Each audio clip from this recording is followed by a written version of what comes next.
Welcome back to my book channel. My name is Lauren from Lady Lauren Explore, and today I'm going to be talking about a book by L.J. Shin, and that is Broken Night.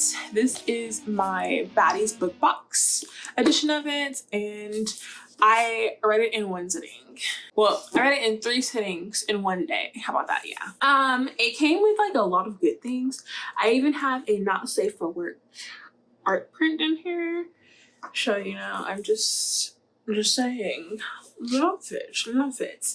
But this is an interracial romance that's like angsty, and it's book 2 of a series. But I don't know how I feel about this. I gave it a 3.75 because it just felt like a lot of nothing, if you know what I mean. I love me a good infidelity, toxic relationship. And how it starts off is like our heroine and our hero, they're a year apart. Our heroine, she is Luna. She's a year older than him. And Night has always been by her side. She's also a selective mute. She lost her voice, or she lost the reason to speak because of her biological mother. And so he's always been by her side. He was teaching her sign language, cuss words. It was just like very nice. He understands her through her eyes. He gets what she wants. It's just very like wholesome when they were younger. And as the years go on, she starts noticing that, even though he is doing things like drinking, smoking, smelling like other women, he's always come to her at night to hold her, to make sure she understands that she's not alone and that she will be okay. And that's just like their thing. They're both pining for each other without knowing that they're pining for each other, if you get what I mean. Things happen and she goes off to college because of trying to be a bigger person, be a better person, be a stronger person. He takes it the wrong way because she doesn't go to a college in their state. She goes to college in North Carolina or like Texas. Boone. I think it's called Boone. I don't know if it's in Texas or North Carolina. It's one of those two. Anyways, I think it's in Texas. Okay, so besides the point. And he takes it the wrong way and just kind of spirals.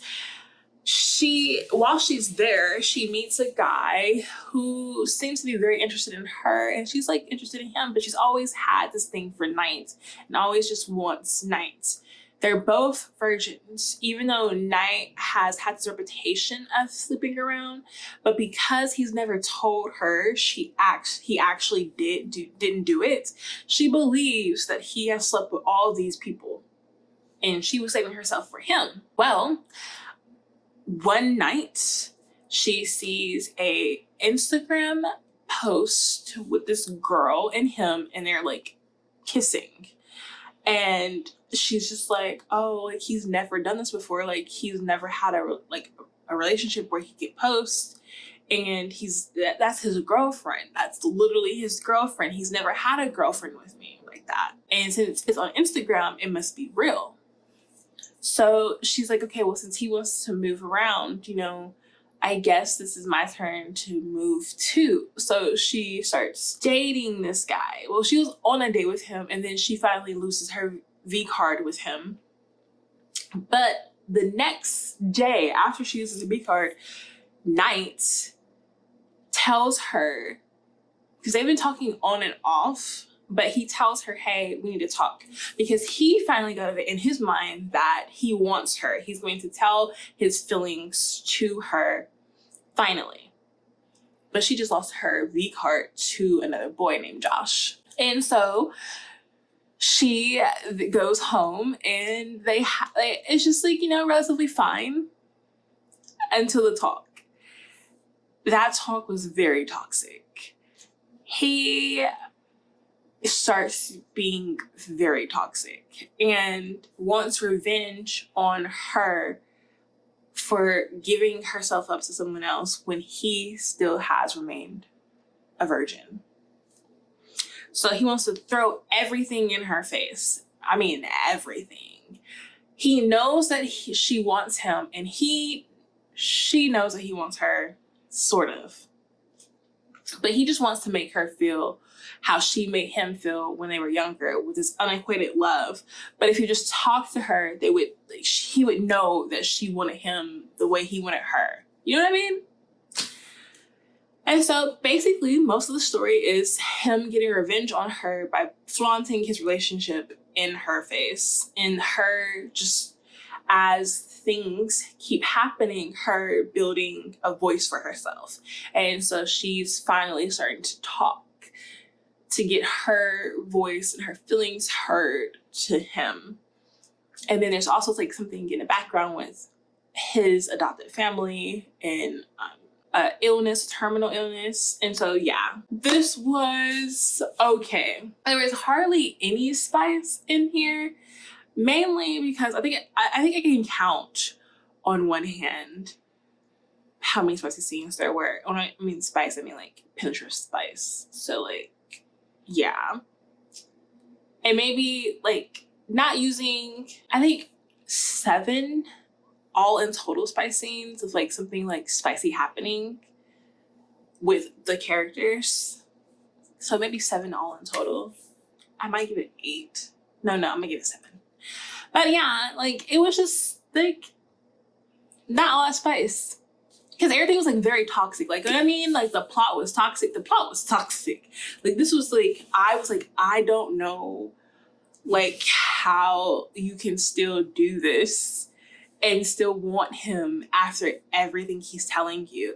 And then when he has a relationship and he's flaunting it in her face, like flaunting it heavy in her face, and she decides to like just go away to her room, and he then tries to talk to her after a little while and goes to her room and talks to her.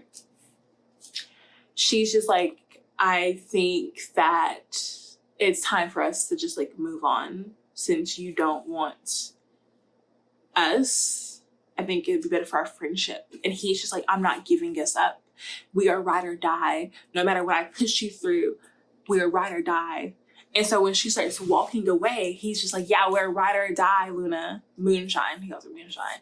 We're ride or die. And I'm just like, yo, like what? Like you have a whole girlfriend. And he cheats on his girlfriend the whole entire time they've been together, basically.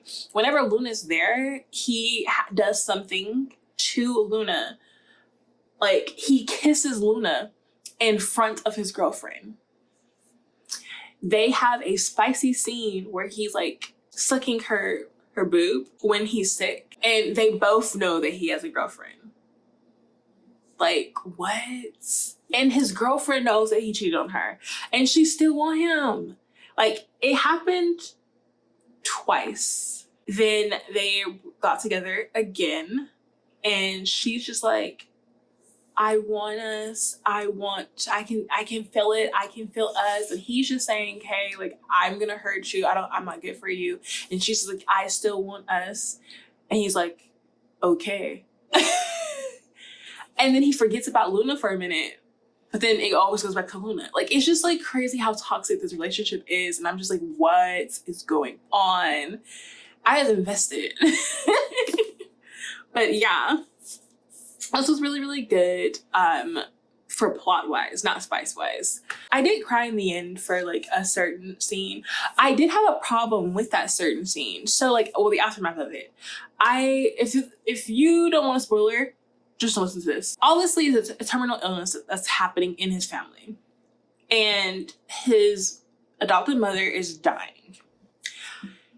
She makes this wish, she has her wish after her death, that his biological mother, the one that gave him up, be a partner to her husband, her widowed husband, not because she's dead.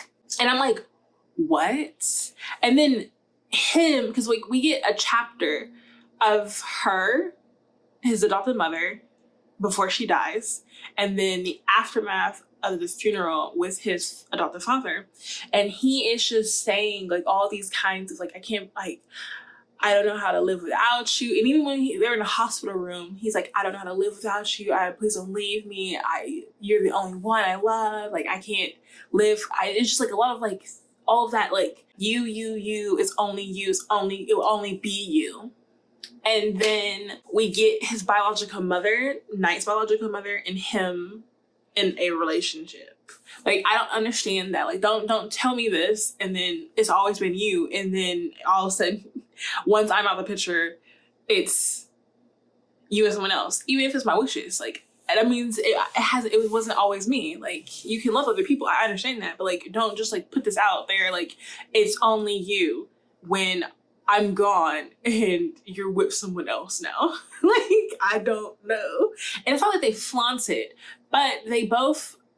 Luna notices it when they're at the very last epilogue, and I was just like, "Oh, that's strange. Why would you like?" I felt a certain kind of way about that, but other than that, like that's my one con for that one, because I was just like, I don't understand. Like, it seems very flip floppy for that one, but teach his own. Teach his own. I enjoyed it. Would I reread it? Probably not. Like, this was like a very toxic relationship for me, and there was no reward for me. Like, the spice scenes that happened for them, like as in like P to V, at the very end. So, and then the addiction. Well, another good thing about it was the addiction.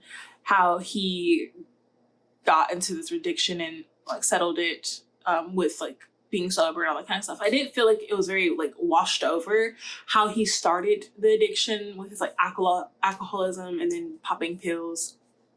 That was glossed over a lot, and then like you just were in it with him. Then we got the sober. So yeah, I don't know. That was another con. Even though I didn't like how it was used in the story. That's all I can say about that. But my name is Lauren. I post a video Monday, Wednesday, Friday, and sometimes Sunday. So please be subscribed so you can get notified when I've uploaded. Oh my gosh, my 500 subscriber giveaway is still going. Like, we're almost there, and I can't wait to show you some good books. But yeah, I will see you guys in a little bit or my next video, hopefully. Bye.